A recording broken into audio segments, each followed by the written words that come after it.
Saturday AI Stories. This story is a work of AI fiction.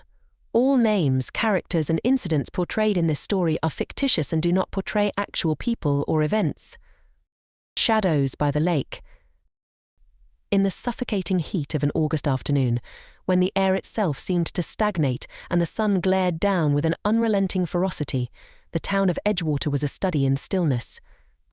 It was a place forgotten by time, where the houses wore their peeling paint like badges of honor and the roads wound aimlessly, as if questioning their own purpose.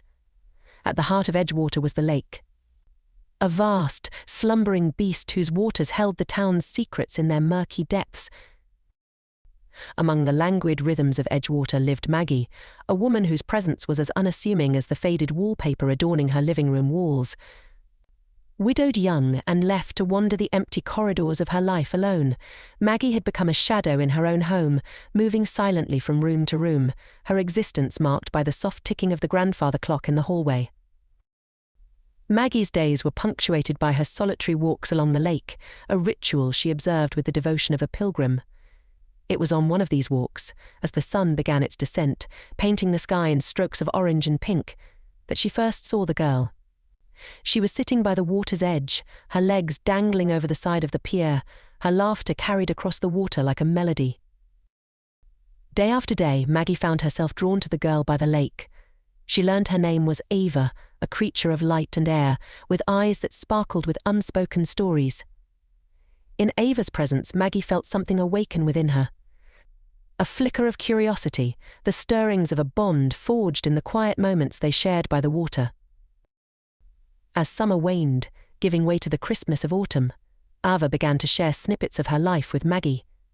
She spoke of her dreams, her fears, and the sense of being perpetually adrift, like a leaf caught in the current. Maggie, in turn, found herself opening up, revealing the contours of her grief and the solitude that had enveloped her since her husband's passing. But as the leaves turned from green to gold, Ava began to change. The light in her eyes dimmed, and her laughter grew less frequent. She spoke in hushed tones about a darkness that was encroaching, a shadow from which she could not escape. Maggie, alarmed and perplexed, sought to understand, to help, but Ava remained elusive, her words cryptic, leaving Maggie grasping at the edges of a truth too slippery to hold. Then, one day, Ava was gone. The pier was empty, and the lake, with its inscrutable depths, offered no answers. Maggie's inquiries in town were met with shrugs and blank stares. It was as if Ava had never existed, a spectre erased by the light of day. The disappearance of Ava plunged Maggie into a state of unrest. The walks by the lake, once a source of solace, became a torment. She saw Ava's face reflected in the water, heard her laughter in the rustling leaves, felt her absence like a wound that refused to heal. Edgewater, with its indifferent facade, seemed complicit in the girl's vanishing, a keeper of secrets too dark to divulge. In the end, Maggie was left with nothing but questions, the mystery of Ava woven into the fabric of her days like a thread of silver sorrow.